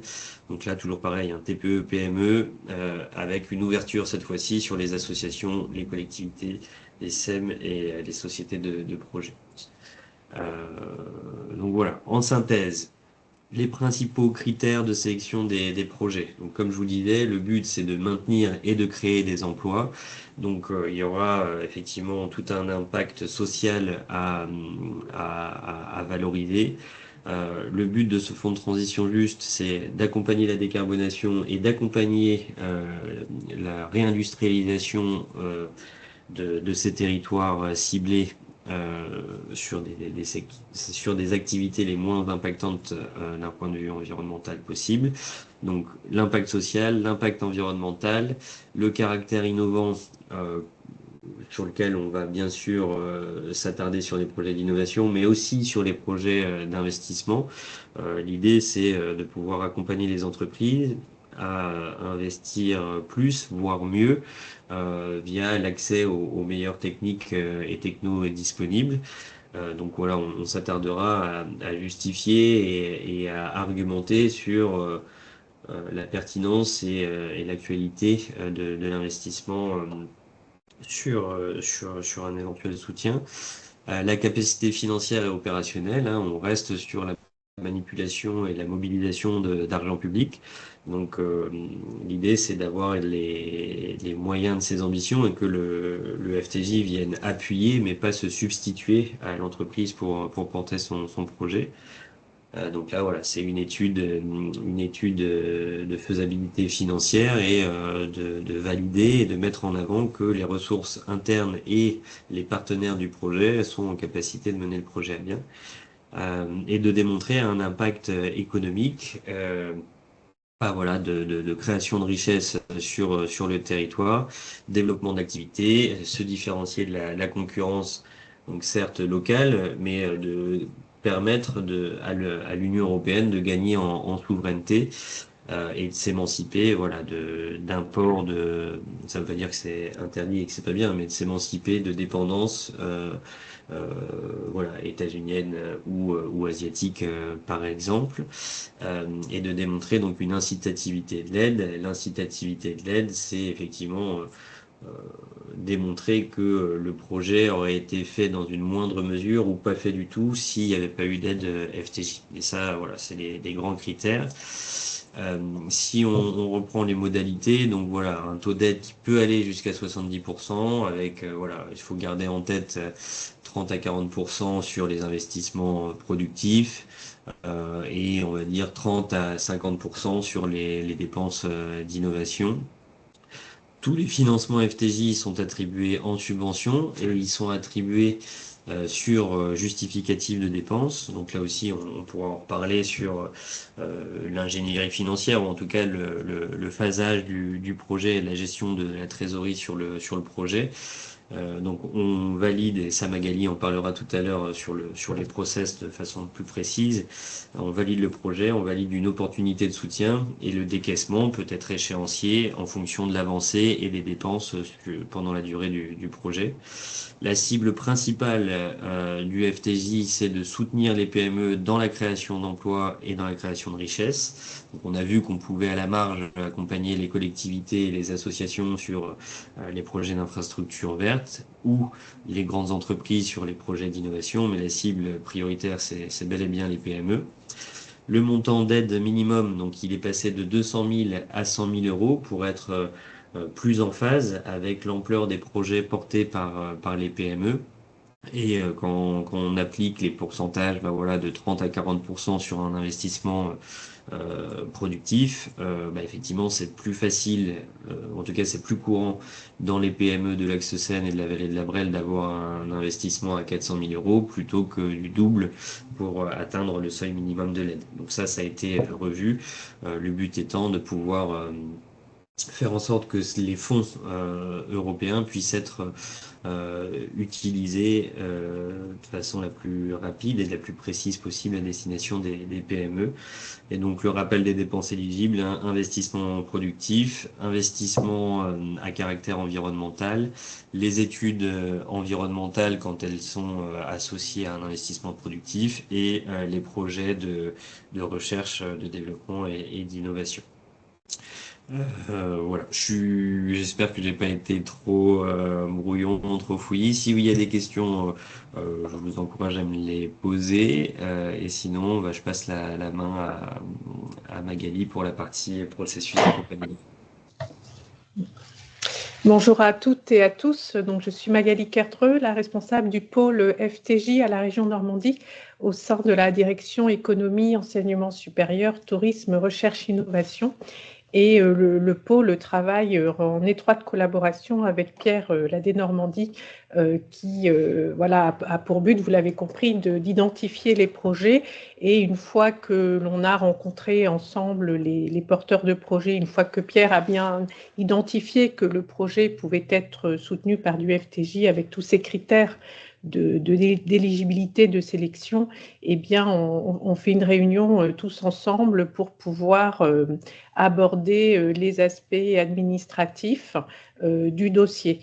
On est là aussi en binôme pour aider au montage financier du projet et aider les porteurs de projets vraiment à finaliser cette phase de montage. Donc, c'est très intéressant que l'on vous rencontre dès que vous avez l'idée du projet et que vous construisez votre projet et qu'on intervienne un peu en cours de route de la construction du projet pour pouvoir vous accompagner au mieux, le plus en amont possible. Donc, une fois que la qualification du besoin a été faite et qu'on prend contact, donc on regarde de plus près avec mon équipe l'éligibilité du dossier en reprenant le contexte, les dépenses, le budget et le calendrier, tous les éléments qui ont été précisé dans les slides précédentes. Et puis, on vous accompagne à déposer le dossier complet en ligne sur la plateforme régionale de la région. Donc, on est là pour vous accompagner, vous n'êtes pas seul. Plus tôt on vous rencontre et plus c'est aisé pour nous de vous aider pour faire ce dépôt en ligne. On travaille à l'aide d'un formulaire de pré-dépôt pour que vous n'ayez pas de surprise une fois que vous êtes en face de cette plateforme régionale, que vous ayez déjà préparé tous les champs à remplir et que ce soit le plus aisé possible pour vous. Donc, normalement, vous n'avez pas de surprise une fois que vous êtes sur la plateforme.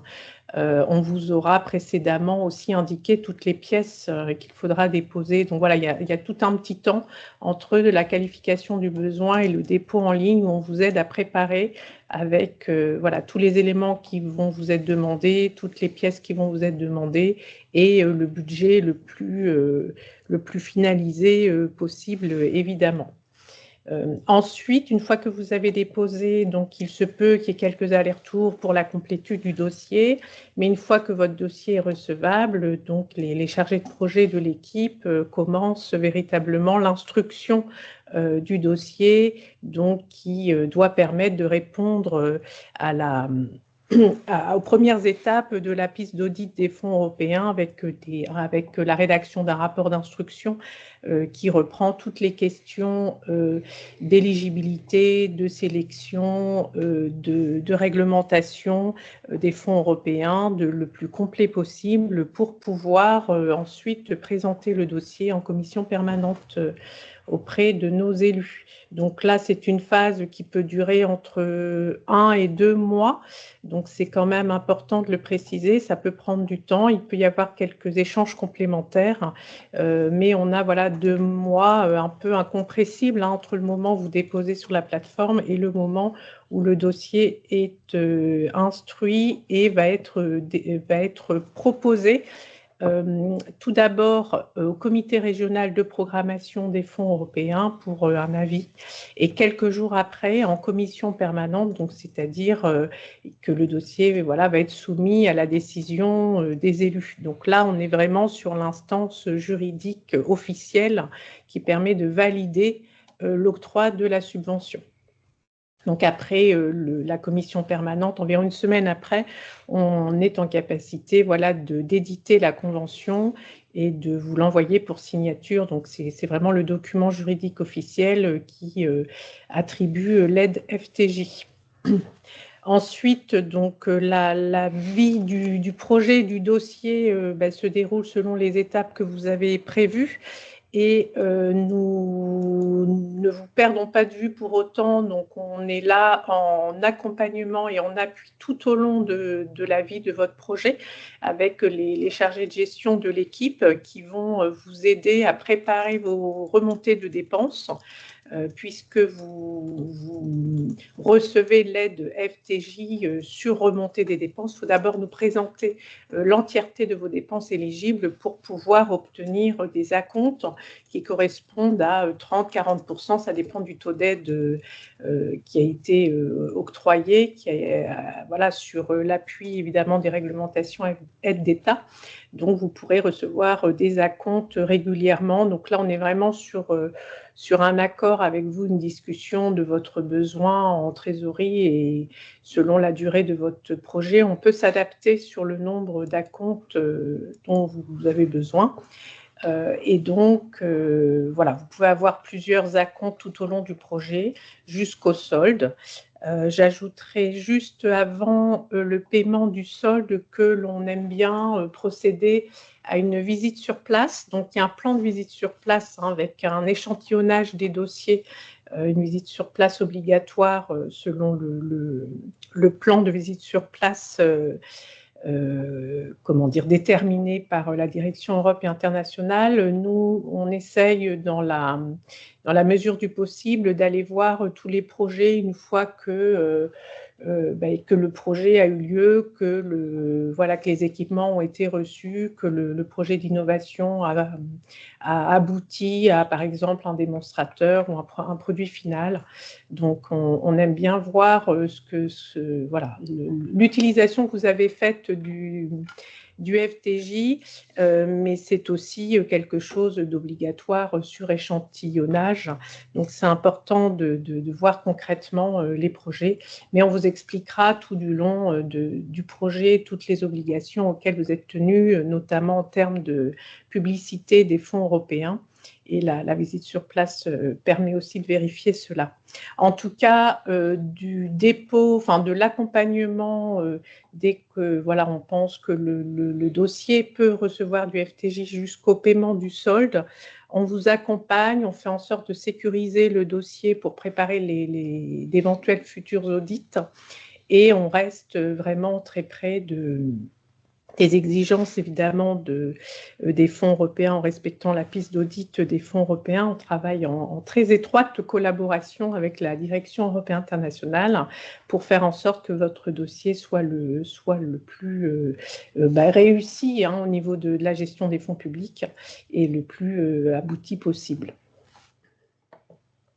Voilà, donc toute l'équipe reste en contact avec vous, à votre disposition pour vous accompagner du début à la fin de votre projet. Je vous remercie. Juste, je me permets de reprendre la parole pour une micro-synthèse avant de passer la balle au bon. Donc, vous l'aurez compris, donc le FTJ a tout un tas de critères et de préconditions. Donc, le zonage et des secteurs d'activité. Donc l'idée dans la complémentarité avec les autres dispositifs d'aide, c'est la partie sur le recyclage des friches là dans le chat qui m'y fait penser. L'idée, c'est comme il y a plus de restrictions sur le FTJ que sur éventuellement d'autres dispositifs, c'est de prioriser le fonds de transition juste et de laisser les budgets disponibles sur les autres appels à projets, qui soient de la région ou de l'État ou de l'ADEME, à d'autres territoires, d'autres entreprises, d'avoir une optimisation des consommations de fonds publics en mettant le plus contraignant, en tout cas celui qui a le plus de paramètres à valider en premier, pour que derrière on puisse optimiser ses consommations.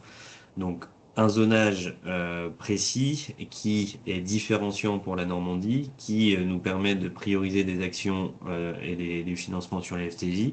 Et après, plus dans la partie qualification projet, voilà, il y a plein de terminologie, il y a plein d'analyses techniques et juridiques à faire.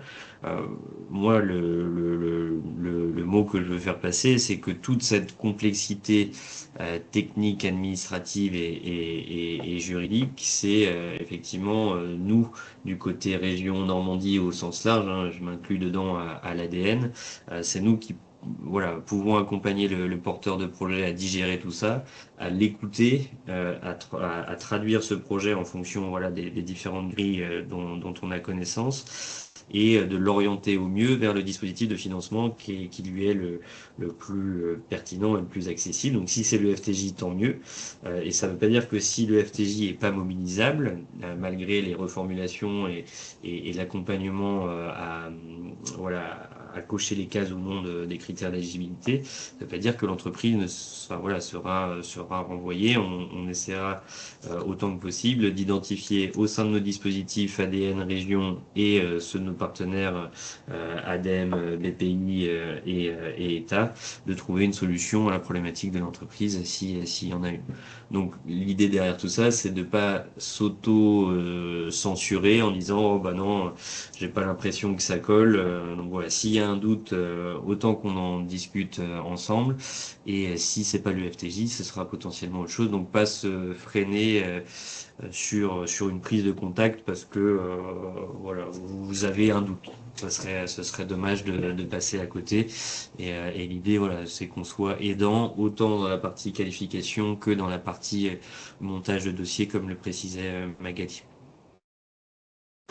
Oui, et pour compléter ce que tu dis, Pierre, on n'est pas juste voilà, un guichet où on vient chercher des subventions, on est là pour vous accompagner avec l'AD et la direction voilà, d'Estrie. On a aussi une vision d'ensemble de ce qui se passe au niveau innovation, au niveau voilà, des secteurs d'activité du FTJ sur l'ensemble de la Normandie. Donc l'accompagnement peut se faire aussi voilà, au niveau de faire des synergies entre acteurs, d'identifier des problématiques ou des projets qu'on peut mettre en réseau et voilà, de trouver le financement le plus approprié. Voilà, on est toujours là pour détecter, voir ce qui se passe sur le territoire de la Normandie et de faire en sorte de développer ensemble notre territoire normand autour de ces secteurs d'activité vraiment stratégiques pour l'avenir et pour mettre le moins de GES possible, toujours en ayant en tête le grand objectif de neutralité carbone. Donc, on est là évidemment pour un accompagnement autour de subventions, mais aussi ça va au-delà. Donc n'hésitez pas à venir avec même des ébauches d'idées, de projets. On est là pour vous accompagner au niveau global. Merci beaucoup Magali et Pierre pour cette présentation du volet région du FTJ. Et maintenant, je donne la parole à Monsieur Chichportiche, je crois, pour la présentation du volet gestion État. Donc, vous pouvez prendre le contrôle des diapos en haut de votre écran. Vous avez une icône contrôler. À contrôler, parfait, c'est gentil, merci. Donc, je me présente, Samuel Chichporti, je suis l'adjoint au chef de service FSE au sein de l'adresse Normandie. Donc, je vais vous présenter un peu ce qu'on fait côté État sur le FTJ et en quoi ça consiste. Alors, la suivante, comme ça. Donc plusieurs volets, côté État sur les actions possibles.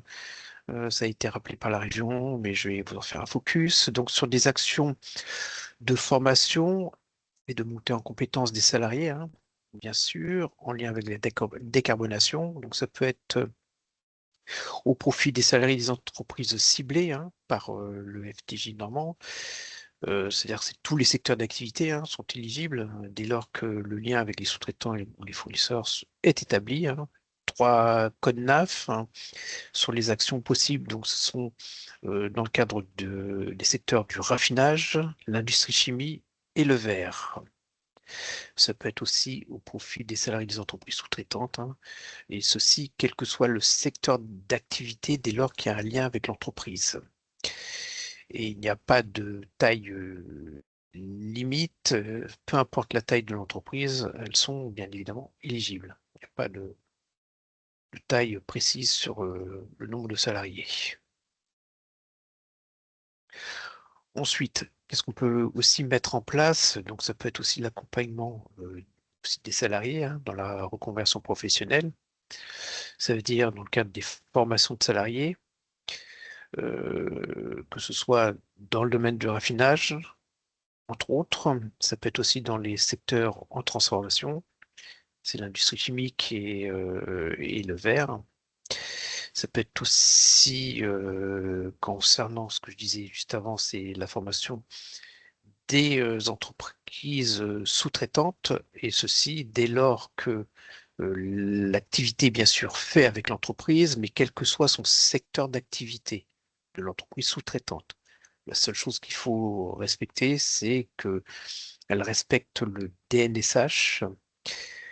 Ça veut dire ne pas causer de préjudice environnemental important. Autre action possible, ça peut être aussi des actions d'ingénierie et de développement des compétences et d'anticipation des mutations économiques.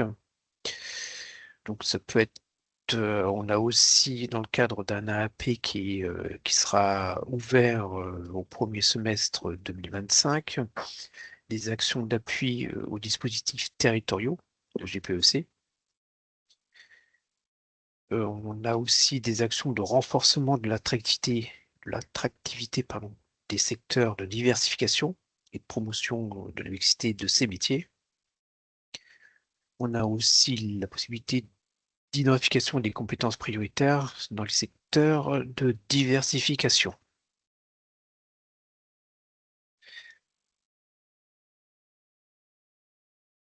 concernant les demandeurs d'emploi. Donc, on peut accompagner les demandeurs d'emploi dans un des secteurs émetteurs de gaz à effet de serre, et ceci, quel que soit le secteur d'activité. Ça peut être aussi l'accompagnement de demandeurs d'emploi non issus d'un secteur émetteur de gaz à effet de serre. Mais par contre, l'accompagnement se fait uniquement vers les secteurs de diversification listés dans le PTTJ.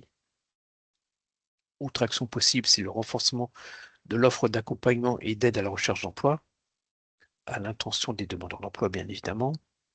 L'ingénierie de coordination des acteurs dans l'accompagnement des personnes suivies et le développement de l'IAE et d'autres solutions de mise en situation professionnelle comme parcours d'accompagnement vers l'emploi durable.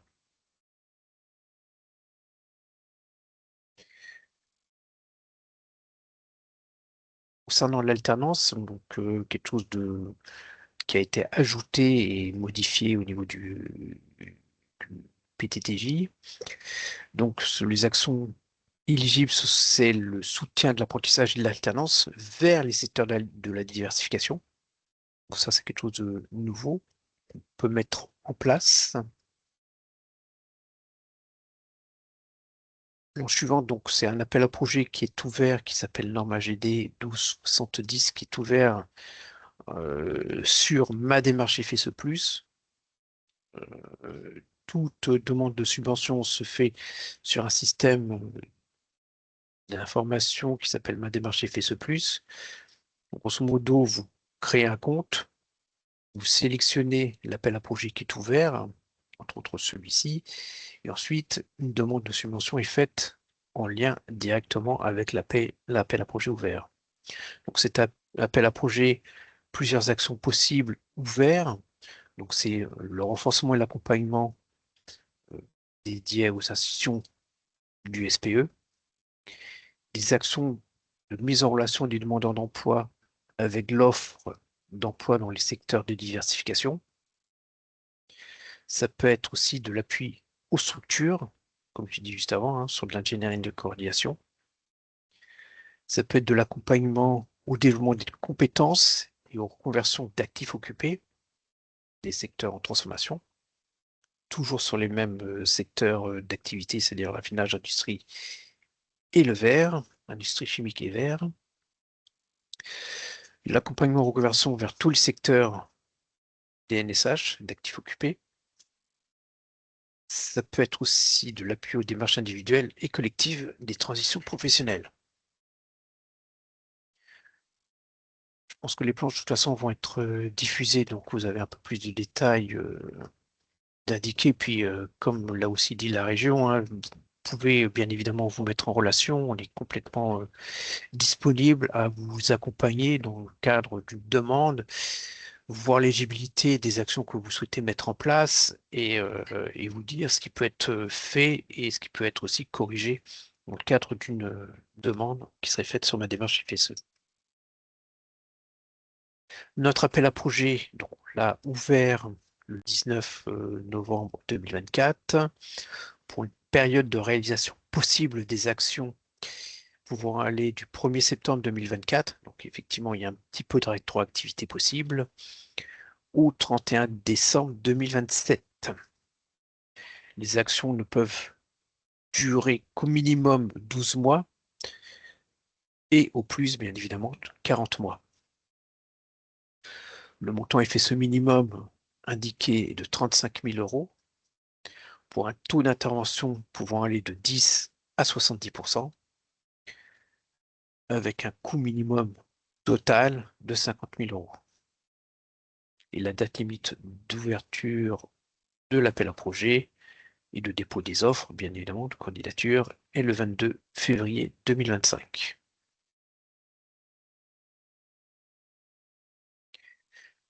Après, ce sont les contacts. Côté DREDS, vous pouvez appeler contacter Maxime Trompier, qui est le chef de service, ou moi-même, Samuel Chiche-Portiche. Donc c'est samuel.chicheportiche@dreds.gouv.fr.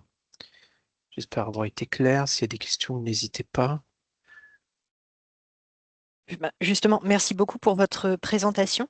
Il y a une question dans le chat qui indique, comme pour les CAPEX, il faut que le dossier soit déposé avant la mise en œuvre des actions de formation. Point d'interrogation.